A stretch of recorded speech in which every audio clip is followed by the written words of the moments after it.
davantage. On demande seulement qu'ils gardent ce que nos parents qui ont sacrifié leur vie pour ça. Il faut qu'on les garde. Donc ça c'est important ce que tu dis. Ça veut dire qu'en fait, vous êtes opposé à la loi dans l'État. Si on laissait par exemple le code du travail comme il est actuellement, on devient des esclaves. Non, on est déjà des esclaves, voilà. Mais avec des droits. D'accord. Donc est-ce que selon toi, parce que les détracteurs par exemple, ils vont dire en France on peut pas réformer, on peut pas changer des lois par exemple, ou et c'est toujours les mêmes qui se plaignent, c'est toujours les communistes, c'est toujours les pauvres, toujours les ouvriers, c'est toujours les chômeurs, ceux qui branlent rien, les arabes, etc. Qu'est-ce que tu répondrais à ces gens-là Je te laisse après t'exprimer, hein, mais qu'est-ce que tu leur répondrais, toi, pour dire justement, enfin, est-ce que tu as envie de passer, quoi, quelque part, comme message à ces gens-là? C'est-à-dire qu'on peut toujours convaincre des gens qui sont d'accord avec nous, et si tu devais t'adresser à des gens qui ne sont pas d'accord avec toi, tu leur dirais quoi? Moi, je dis à tout ce monde qui veulent vivre et qui pensent à leurs enfants et pensent à leur famille, il faut qu'on soit solidaires aujourd'hui et demain et dans les manifestations prochaines et le jeudi prochain, il faut qu'on soit solidaires, il faut qu'on soit unis pour l'avenir. C'est pas pour nous, parce que nous, on va partir, mais il faut qu'on soit solidaires pour nos enfants. Et nos enfants qui conservent. Il faut qu'on soit solidaires pour l'amour de la vie. Il faut qu'on soit solidaires pour l'amour du travail. Mais il ne faut pas qu'on soit solidaires pour l'esclavage que les patrons ils veulent ne faire que nous, des ouvriers, qu'on soit des esclavages. Nous, on est là pour travailler pour les patrons. On est là pour travailler pour l'État. On paye les impôts. On fait tout ce que l'État nous demande. En plus, les riches, ils payent pas leurs impôts. Et nous, on paye l'électricité et EDF. Malheureusement, non, tout le monde, il paye l'électricité. Mais malheureusement, ces argents, ils partent en Belgique. Ils ne partent pas en France. Ouais. Cet EDF, il faut qu'il investisse ici en France pour faire de l'emploi, pour les chômeurs. Pour les gens qui ont besoin de travailler, pas pour faire les sous. En Belgique, donc, on ne paye pas les impôts. Là, par exemple, tu parles aussi de ce qui s'est passé récemment avec Panama, où les mecs vont placer de l'argent à l'étranger pour le faire capitaliser, c'est ça? Non, on parle normal. On parle. Non, mais je veux dire, dans les affaires actuelles. On ne critique pas personne. Moi, je parle des gens qui ont leur fric. Non, on paye ici l'électricité en France et l'argent, il part en Belgique. Ça, on est contre. Il y a de l'argent de Méliès, ou bien Eliès, comment ça s'appelle, de Auchan, et non, on travaille à Auchan, et l'argent, il part en Belgique, on part en Suisse. Et nous, ici, on travaille dans cette entreprise, et l'argent, il part là-bas. Non, on paye les impôts, plein impôts, et les autres, ils ne payent pas d'impôts.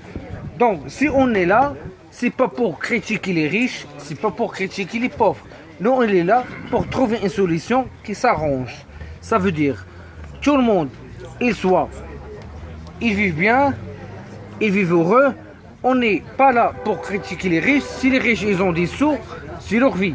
Mais les gens qui travaillent pour les riches, mais les gens qui travaillent pour les riches, on aime bien avoir des riches qui regardent vers ces pauvres, qui font les riches, qui font encore une manifestation contre les riches et contre les pauvres. Les riches, moi ce que je cherche, que les riches, ils sortent dans la rue, ils font une manifestation contre les pauvres, ils disent voilà les pauvres, vous demandez ça, nous sont trop pauvres. On vous donne les pauvres sont ça. trop pauvres. Ce que vous demandez, on est capable de vous le donner. C'est pas idiot ce que tu dis. Donc, quelque part, les gens qui soutiennent le 49.3, parce qu'il y en a, les gens qui soutiennent la loi du travail comme elle est votée actuellement, finalement, ils pourraient aller manifester dans la rue et dire nous, on manifeste en sympathie à Hollande, en sympathie à ce gouvernement, on est pour la loi du travail et on l'affirme. Je suis tout à fait d'accord. J'avoue que c'est pas idiot. Oui. Non, mais j'avoue. Moi, ce que je veux dire, à ces gens-là, j'adresse un message. Ce que vous dites, vous êtes soumis au patron, mais n'oubliez pas que vous aurez des enfants qui auront d'autres idées contre les parents. T'as Akima qui te fait plein de bisous apparemment. Enfin, ou je sais pas s'ils se font des bisous entre eux, mais t'as des bisous, donc je te les donne. Moi, ce que je veux dire, que ces gens-là qui sont avec la loi du travail, moi je veux dire qu'il arrive un jour que le patron, il va virer ces gens, les siffleurs, qui ont d'accord avec le patron. Moi aussi, je suis d'accord avec le patron. Mais dans la légalité, ça veut dire qu'il ne faut pas qu'il prenne les ouvriers comme des esclaves. Bien sûr. On est là pour travailler et pour prendre l'entreprise d'aller plus loin. De prendre l'entreprise d'aller plus loin. Ouais, il y a quand même une volonté de dialoguer, quoi. On n'est pas là pour faire l'entreprise des obstacles ou bien non. On est dans une entreprise pour chercher des belles solutions. On est des employés. Si je dis qu'en étant simple, on va dire, Oui. tu dis finalement, d'après ce que je comprends, hein, tu me dis si j'ai tort, finalement les riches, moi ça me dérange pas, à partir du moment où moi je suis pas pauvre. On n'est pas contre les riches, mais nous contre la manière comment les riches ils prennent les employés. On est là pour travailler pour les riches, mais il ne faut pas que les riches ils nous prennent comme des cons. On est là, par exemple, nous on travaille pour Attaque Logistique, pour Simpli, pour Agent. Mais on travaille bien. On travaille, on fait le maximum. On essaye que cette entreprise va loin et plus loin. On essaye de que cette entreprise soit l'or de la France. Diamant de la France, cette entreprise. Mais on ne veut pas que le patron qui nous prend pour des cons. Ouais, tu veux du respect dans ton travail, social. Tu veux du respect, on veut pas de respect, voilà. on veut rien. Non, on mais veut seulement voilà. quelque chose de social. On veut un contact. On n'est pas là pour critiquer le patron ou bien critiquer les employés. On est là pour quelque chose de social. Donc, ce qui veut dire qu'à l'heure d'aujourd'hui, tu as l'impression que ton patron, finalement, il t'écoute pas quand toi, par exemple, tu peux avoir des revendications ou des questions. Si tu vas voir ton patron, il t'écoute ou pas à l'heure d'aujourd'hui? Pour l'instant, si on veut voir le patron, il faut faire un rendez-vous. Ouais. Bon, après, voir. il peut avoir un agenda chargé, il peut, voilà. Si je veux voir un patron. Mais est-ce que si par exemple tu dis aujourd'hui, tiens, patron, j'ai une question à vous poser, tu as l'impression, mais vraiment en étant neutre, hein, le mec il te reçoit, il se rend disponible, même si c'est dans 15 jours ou pas? Est-ce que vous parlez des patrons dans l'entreprise ou bien dans le patron de la marque? Alors, le patron, ton responsable hiérarchique, on va dire ça comme Hiérarchie? ça. Ton chef, quoi. Oui. Pour le trouver, peut-être qu'on peut le trouver, on peut parler avec lui, peut-être qu'il nous donne un rendez-vous dans l'entreprise, mais les réponses, ils ne sont pas Après, il y a des réponses qui se prennent au-dessus de lui. Non, la loi travail, c'est tout ça, il ne le maîtrise pas. Il y a des réponses qui sont, comme on dit, il y a des réponses, comme on dit, il y a des réponses mathématiques. Ça veut dire qu'il faut la personne qui pose la question, il faut qu'il comprenne le mathématique. Ça veut dire qu'on ne peut pas dire à quelqu'un 1 fois 1, est-ce que ça égale 2? Eh bien, ça égale 1. Donc il faut que la personne qui pose la question, il faut qu'il comprenne le programme de l'entreprise. Donc on est dans une entreprise, c'est pas seulement nous, mais toutes les entreprises, elles galèrent, les mêmes choses, toujours on a des problèmes contre le patron, et le patron même dans son bonjour, il fait un sourire, ça veut dire, et avec ce bonjour, il comprend ce qu'il y a derrière toi. Donc nous, on n'a pas besoin d'un bonjour, on n'a pas besoin d'un salut, des bonjours. Ce qu'on a besoin, des moyens pour travailler. On travaille bien, les ouvriers ils travaillent bien, ils font tout ce qu'il faut. Il y a une, je pense que c'est quelqu'un qui est originaire, qui doit être maghrébine, hein, d'après ce que j'ai compris, mais elle dit c'est dommage que au bled, ça se passe pas comme ça. Elle dit si tu parles comme ça au bled, en gros tu te fais lyncher, et elle dit c'est marche ou crève. Est-ce que aussi ça c'est par rapport à un pays où on est touché par le FN ou tous ces trucs là, parce que le FN quoi qu'on en dise, je veux dire il se développe, on peut Moi, pas, je parle ça, de la FN. on peut pas, non mais on peut pas passer à côté de ce débat là je trouve. Et donc il y a des gens tu vas parler, tu parles avec ton accent maghrébin qui moi j'aime bien, ça me rappelle plein de bons souvenirs tu vois. Mais il y a des gens qui vont dire ouais mais le mec il parle on comprend rien ou nanani ou nanana. Qu'est-ce que tu leur réponds à ces gens-là aussi? Parce que on a parlé en off quand on se filmait pas. Je t'ai dit que je me sentais, je te considérais aussi français que moi, puisque finalement c'est l'État qui est venu te chercher, pas l'inverse. Parce que ça je le rappelle aussi, et que je suis moi pour ma part absolument anti-FN, donc j'ai aucun problème avec ça. Et qu'on parle vachement bien. Qu'est-ce que tu réponds à tous ces gens finalement qui vont vite stigmatiser, mettre des étiquettes partout? Ce que je réponds à tous ces gens-là, moi je veux dire simplement, il faut baisser les bras, il faut être cool, tranquille, il faut répondre à les situations qu'on vit. Il ne faut pas réagir par rapport à une la violence, politique ou bien la violence. Non, il n'y a pas de violence.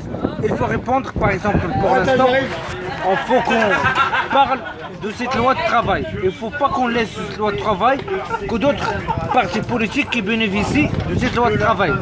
Mais nous, on est des ouvriers, on est des gens qui travaillent, on est côté d'un parti et pas côté d'autres partis. Et pour les gens qui veulent profiter de cette loi de travail pour montrer le Front National, moi je dis à ces gens-là, tout le monde, si vous trouvez des idées et des solutions sur le Front National, vous avez qu'à le voter. Ouais, donc tu dis finalement, après c'est la démocratie, je veux dire, oui, moi même si je partage pas les idées d'extrême droite, je peux pas interdire un parti parce que sinon on serait plus en démocratie. Finalement on dit, voilà, aujourd'hui vous dites le FN c'est la solution alors que pour nous ça l'est pas, clairement. Donc en gros, si vraiment vous êtes sûr de votre truc, finalement vous faites votre choix, mais pas répondre par la violence, et c'est après qu'il va falloir assumer si ça se passe mal. Les urnes. D'accord. Moi je joue avec les urnes, il ne faut pas répondre avec la violence. Est-ce que tu trouves que les jeunes ou les fils d'immigrés votent beaucoup aujourd'hui? Si tu parles par exemple à des gens de ta communauté, moi j'en ai rencontré, hein. Ils me disent ouais moi la politique ça m'intéresse pas, je vais pas me casser les couilles, en gros ils parlent comme ça à perdre du temps à aller voter pour des mecs qui ne représentent pas. Est-ce que tu trouves qu'ils font bien ou est-ce que tu trouves qu'ils font mal? Moi ce que je trouve que les jeunes maintenant des quartiers là où il y a la majorité des immigrés, ça veut dire qu'on des gens qui ont venu pas de France, qui ont venu d'extérieur. Ces gens, pendant que tu parles par de la politique, ils disent on n'est pas intéressé par la politique. Mais pendant qu'il arrive le vote, il faut un changement dans la vote. Par exemple, moi je parle de Clermont. Par exemple, pendant qu'il arrive à Clermont, les gens, pendant que tu parles avec les gens à Clermont, ils disent non, on n'est pas intéressé à la vote. On n'est pas intéressé à la politique.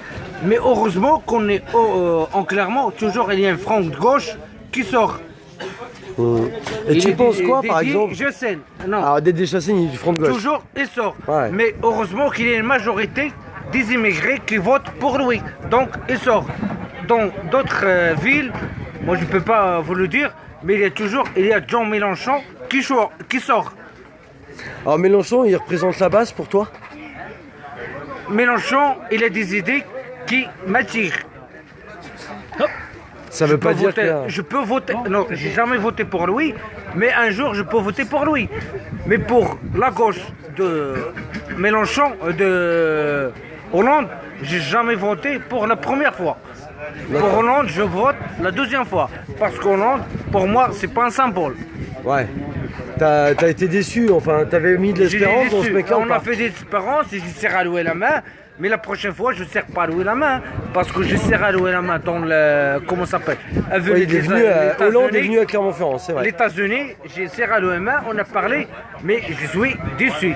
Il n'a rien fait parce que c'est un pion pour le capitalisme et pour les gens qui cherchent à vendre les avions et pour les gens qui veulent détruire des pays africains pour leur ce qu'ils se trouvent sous la terre pour quelque chose qu'ils disent il y a des terroristes et par hasard il y a toujours des terroristes là où il y a de l'uranium, là où il y a du pétrole.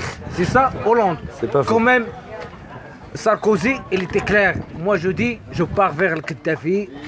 Il y a du pétrole déjà là-bas, moi je pars chez lui. Mais pour Hollande, non, il était méchant. C'est ce qui ressort il a trompé les citoyens. C'est ce qui ressort mais moi je vote pas gens, pour Hollande la prochaine fois. Je vote la première fois pour Mélenchon et la deuxième fois, je vais voter. Si je trouve Hollande contre Le Pen, je vote pour Le Pen avec joie et plaisir. Eh ben écoute, donc je vais changer un peu pour que tout le monde ait la parole. Ouais. En tout cas, Hicham, c'était super, hein, vraiment, merci d'avoir joué le jeu. Je vais reprendre un petit peu le cours du péril, parce que je sais pas combien de temps il va tenir.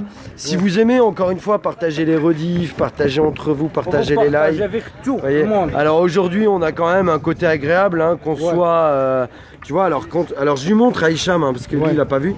Quand tu vois là, les gens comme Boombatra qui te disent s'il vote Le Pen, je rentre au bled, lol. Quand on vous filme, les gens peuvent aussi interagir. C'est-à-dire qu'ils peuvent envoyer des messages. Il faut pas rentrer au bled. Voilà. Il faut qu'ils manifestent. Il faut qu'ils montrent avec nous, camarades. Si je rentre au bled, ça veut dire qu'ils sont des mignons. Sinon t'as pas de couilles. Ils ont pas de couilles. Voilà. Ils sont des couilles, ils ont pas de couilles. On a des couilles, on n'a pas des couilles. Voilà. Il faut pas qu'ils rentrent au bled. Mais après, alors je suis pas français, bon. Après, peu importe, je veux dire, aujourd'hui il y a des gens qui essaient de se battre. Moi, sans rentrer dans les débats, hein, je veux juste dire que qu'on soit contre ou pas, qu'on soit d'extrême droite ou pas, on peut pas. Non, ça c'est pas une bonne image, je trouve. On vote aujourd'hui pour des partis extrémistes, mais honnêtement, les Syriens, par exemple, imaginez-vous ça, quoi. Quand vous ouvrirez vos fenêtres, encore une fois, et que vous entendrez des bruits de balles ou des bruits de bombes, que vous verrez des gens se faire décimer toute la journée, je suis persuadé que vous aurez envie de le quitter, ce pays, même si vous l'aimez du plus profond de votre cœur. Si demain la France était envahie par un pays bien plus puissant que le nôtre, avec des forces armées, etc., je pense sincèrement que les Français, ils feraient exactement ce que font les Syriens. Ils iraient se cacher dans les autres pays. Parce que ça, c'est juste humain, parce qu'on sauve nos enfants, on sauve nos anciens, etc. Alors après, bien sûr qu'il y a des gens qui vont combattre. Il y avait les résistants à l'époque d'Hitler, mais à l'époque, je vous rappelle quand même on avait le choix entre la France occupée d'Hitler dans le nord et la France libre de Vichy, qui était pire que la France d'Hitler du nord. Et que les gens restaient quand même, et qu'on a été un pays où on a certainement oublié qu'on a balancé nos voisins et des trucs comme ça, et que heureusement qu'il y avait les résistants pour se battre, et que c'était une minorité qui était critiquée par une majorité. Moi j'avais mon grand-père résistant, il m'a un peu expliqué comment ça se passait dans le bassin auvergnat, et lui il m'a toujours dit, même si t'es une minorité de combattants... Nous aussi on a des grands-parents qui ont participé dans la résistance française. Non mais c'est vrai, c'est vrai. Il faut pas oublier ça. Non mais c'est très bien de le dire. Il faut pas oublier ça. On a des grands-parents, nous, qui nous racontent des histoires, qui ont participé avec la France. C'est vrai. Nous, on a des grands-parents qui ont participé dans la guerre contre Hitler et qui ont participé dans l'Amérique latine. Et les grands-parents ont combattu avec comment s'appelle là où il y a l'Amérique latine, comment s'appelle là où la France il a participé là-bas pour faire des guerres. En Amérique latine? Oui. Bah après bon, il y a l'Amérique latine, le Brésil, le Venezuela, l'Uruguay. De toute façon, pour construire les terres, là où il passe maintenant, le tram et le souterrain de Paris, nos parents qui ont construit. Ah oui, non, mais ça oui. Voilà. Ils ont participé dans la guerre contre Hitler. Ce qui veut dire, et moi je fais que de l'histoire. Est-ce que tu peux enregistrer ça? Non, mais c'était enregistré. Non, il est pas bourré. Non, il est pas bourré, je vous le dis. Par contre, juste pour dire. Alors attends, je vais dire ce qu'il est en train de dire, c'est que pendant la Seconde Guerre mondiale, faut pas oublier une chose, c'est que les mecs qui combattaient pour la France, et moi je fais que de l'histoire, hein, ni plus ni moins, c'est ce qu'on appelait de la chair à canon. Et la chair à canon, c'était les mecs qu'on prenait des colonies françaises et qu'on envoyait combattre devant, parce que les Français avaient peur de se prendre des balles, et donc ils ont envoyé les colonies, les mecs issus des colonies se prendre des balles à notre place, et ils se battaient comme s'ils étaient français. Ça c'est très clair. Ce qui veut dire surtout, c'est que dans les années 60, et ça je peux pas lui enlever, on a fait venir... Non, attends, je termine. On a fait venir les immigrés dans les années 60, parce que c'est les Français qui ont fait venir les immigrés dans les années 60 pour... Non, mais attends, je termine s'il te plaît. Pour construire des autoroutes, pour construire des bâtiments, pour construire certaines de nos industries, et que honnêtement, il faut aussi savoir leur rendre hommage, et que moi je suis franco-français pur souche, comme certains s'amusent à le dire, je n'ai aucun problème avec ça. Et que par contre je connais l'histoire, et que je remercie, et que... Attends s'il te plaît, je t'ai laissé parler. La démocratie c'est de laisser parler les gens.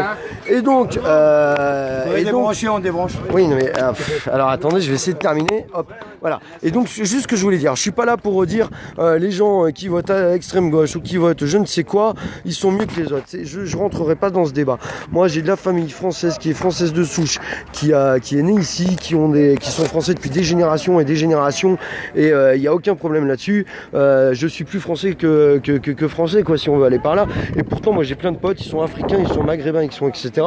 Je leur donne autant de crédit que moi parce qu'ils ont leur carte de nationalité française et qui sont très bien éduqués, et que quand vous avez besoin d'eux, ils sont toujours là à vous donner un coup de main. Donc les faux débats nationalitaires, etc., ça m'intéresse pas. Voilà, donc je sais pas si vous me suivez, du coup j'ai plus de batterie à cause de leur connerie. T'es vraiment déterminé. Hein. Et alors attends, là je suis toujours sur le périscope. Alors si vous voulez parler, ça va couper parce que du coup il y a le truc où il y a les batteries, bah, j'étais obligé de m'enlever donc j'ai plus de batterie, ça va couper. Bah attends, Je m'en excuse. Alors attends, si vous voulez parler c'est le moment hein, parce que ça va vraiment couper. Alors, bouge pas. Bouge pas. Après, voilà, la démocratie, je sais qu'il y en a qui font plus de mal à la tête que d'autres. Je laisse parler tout le monde. C'est la société, à la fois, elle est faite comme ça aujourd'hui. Hein. Alors, attendez, bougez pas. Bougez pas. Hop, je pense que ça risque de couper, mais bon, c'est pas grave. On va tout tenter. Alors, là, on est pas sur le... C'est sous tension, parce que il serait